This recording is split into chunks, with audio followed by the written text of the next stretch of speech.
8 सूत्री मांगों को लेकर बरारी ये जो प्रखंड मुख्यालय है यहाँ पर कई लोग जो है धरना दिए हुए हैं। क्या कुछ इनकी मांगे हैं और किन विशेष मुद्दे पे आखिर चर्चा करते आइए जानते हैं। राजकिशोर जी, आज जो है 8 सूत्री मांगों को लेकर आज धरने पर बैठे हुए हैं, क्या कुछ मांगे हैं आपकी? देखिए, बड़ी गर्व है कि यह बरारी विधानसभा सिर्फ नाम का है। एकमात्र बरारी के अंदर रेफरल अस्पताल है, सरकारी है, वहाँ एक भी MBBS डॉक्टर नहीं है। बार बार मांग करते हैं माननीय मुख्यमंत्री जी से, कटिहार जिला पदाधिकारी से। यहाँ तक आपको बता दें, सिर्फ कटिहार जिला पदाधिकारी सिर्फ स्मार्ट हैं, बस कथनी और करनी में बहुत फर्क है। एक भी MBBS डॉक्टर नहीं है। आजमपुर शंकर बांध एवं जौनिया बांध पर सुलेज गेट, किसान का जो पानी खेतों में जल जमा होता है उसको गंगा नदी में बहाने का व्यवस्था किया जाए। बरारी को अनुमंडल बनाने की मांग है। गंगा घाट जो ऐतिहासिक कारागोला है, शब्दागिरी एवं सौंदर्यीकरण उसको बनाना चाहिए। आपको देखिए, पूरा बरारी विधानसभा में आप भगवती मंदिर महाविद्यालय है, उसमें साइंस का बनता संबंधन जो वापसी हो गया, पूर्ण वापसी उसका होना चाहिए। इन्हीं खाद एवं बीज में भयंकर कालाबाजारी है, ऊपर से ही कालाबाजारी होते आ रहा है। आप देखिए, यहाँ के अंचल पदाधिकारी जब से ये आए हजारों मामला ऐसा है कि वो मामला लंबित है। मोटेशन परिमार्जन में खुल्लम खुल्ली 1000 रुपया वसूली किया जा रहा है, फिर भी सारा मामला पेंडिंग, इसीलिए पेंडिंग किया जाता है कि कमीशन का धंधा चालू रहे। इन्हीं सब 8 सूत्री मांग को लेकर आज हम सब प्रखंड कार्यालय में धरना प्रदर्शन में बैठे हुए हैं, क्योंकि कई वर्षों से यह संघर्ष चल रहा है। हम सभी साथियों पर, बरारी वासी पर प्रशासन ने सिर्फ झूठा मुकदमा किया है, दर्जनों मुकदमा, समस्या समाधान नहीं किया। हम आप मीडिया भाई के माध्यम से कटिहार जिला पदाधिकारी एवं बिहार सरकार को बता देते हैं कि जब आपके रेफरल अस्पताल में एक भी डॉक्टर नहीं है, पटना में आंदोलन की जरूरत नहीं है। कटिहार की धरती पे 1 महीना का मात्र समय देते हैं। अगर हमारे रेफरल अस्पताल में MBBS डॉक्टर की नियुक्ति नहीं होता है तो ठीक कटिहार समाहरणालय के सामने धरना प्रदर्शन पर बैठेंगे। किन मुद्दों को लेकर जो है आज धरने पर बैठे हुए हैं? उमेश जी, एक मामला 6ठे नंबर पर लिखा हुआ अंचल में लंबित मामलों का निपटारा, इसको लेकर कई बार जो है आवेदन भी उच्च अधिकारियों को दिया गया है। क्या लगता है कब तक आखिर सुनवाई होगी या कब तक आपके धरने का जो है सफल कुछ निष्पादन निकलेगा? देखिए, इसमें आम किसान जो परेशान है, या तो झूठ मूठ का परेशान है। सरकारी यंत्र के माध्यम से ये खाता, खसरा, रकबा या नाम का गलती हुआ है। जमीन विवरणी जब कंप्यूटर पर लोड किया जा रहा था तो वो तो NGO के माध्यम से बहाल करके लोड किया गया था, उसमें 80% गलत है। 80% किसान का नाम, खेसरा, खाता, रकबा गलत है। इसका सुधार तो मात्र जो है अंचल पदाधिकारी चाहेंगे तो सिंपली है, रजिस्टर टू निकाले और कंप्यूटर पर लोड कर दे किसानों का खेत का विवरणी, जमीन का विवरणी। एक मामला सर और लिखा गया है कि विस्थापितों को पुनर्वास, विधायक जी के द्वारा बासगीत पर्चा का वितरण भी किया गया है, क्या कुछ कहेंगे इस पर? देखिए, ये तो विधायक जी झूठा ढोल पूरा बरारी विधानसभा पीटे कि हम 8000 विस्थापित परिवार को 8000 विस्थापित, अरे वो तो विस्थापित क्या, वो तो स्थापित 35-40 साल पहले हो गया था। किसी कारणवश सरकारी यंत्र के काम नहीं करने से उसको पर्चा नहीं मिल पाया था, वो पर्चा सिर्फ दिया गया, तो स्थापित था। अब रेलवे के किनारे PWD पक्की सड़क पर बरारी के तमाम तालाबों के किनारे जो झुग्गी झोपड़ी बांधकर कटाव विस्थापित परिवार रह रहे हैं, वैसे परिवारों को जमीन देकर बसाया जाए और पर्चा दिया जाए तो वो विस्थापित का समाधान हुआ।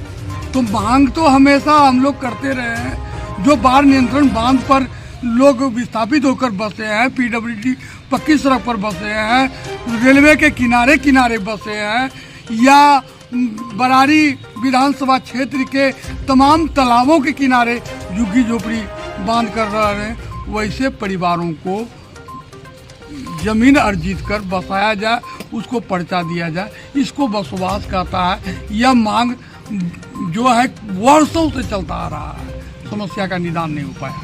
बराड़ी में एक मांग जो है लगातार पिछले कई वर्षों से चल रहा है, बराड़ी को अनुमंडल बनाने की मांग। इसको लेकर समाजसेवी राजकिशोर यादव जो है कई बार धरने पर बैठे हैं, आमरण अनशन भी किए हैं। क्या कुछ कहेंगे इस पर, ये भी जानते हैं। आप कई बार जेल भी गए हैं अनुमंडल बनाने की मांग को लेकर, क्या कुछ कहेंगे इस पर, और आज फिर इस धरने पर बैठे हुए हैं?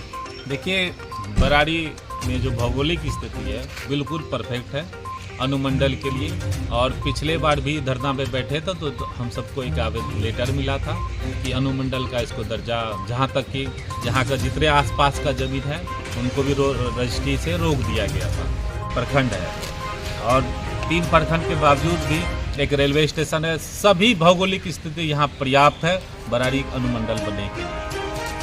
एक मामला लगातार प्रखंड क्षेत्र में आपको देखने को मिल जाएगा, खाद बीज पर कालाबाजारी। इसके बारे में भी जानते हैं आखिर क्या कुछ बात है, और कालाबाजारी आखिर क्यों रोक नहीं लग रही है, क्या कहेंगे सर? कालाबाजारी जो है लगातार प्रखंड क्षेत्र में चल रहा है और आज उसको लेकर आप जो है धरने पर भी बैठे हैं। देखिए, कालाबाजारी तो इतना चरम स्तर पर चढ़ गया है जो कि किसानों यहाँ पे तबाह हो गए हैं। जिस खाद को DAP मिलना चाहिए 1300 में, वह मिल रहा है 1800-1900 रुपया बोरी में।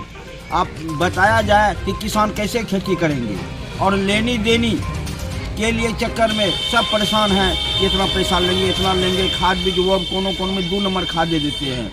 बता दें कि 2000 रुपया कुंटल हम सबका मक्का बीज मतलब मक्का बेचते हैं। किसान का मूल्य है 2000 रुपया कुंटल और बीज 80,000 रुपया कुंटल हम सबको खरीदना पड़ता है। ये तो सरासर अन्याय है। और माननीय प्रधानमंत्री महोदय जी से एक आग्रह करते हैं हम किसान, एक बहुत आशा भी रखते हैं कि जो समस्या है वो यहाँ पे भ्रष्टाचार ही कहिए कि चरम सीमा पर, ये ऊपर से भ्रष्टाचार हो रहा है।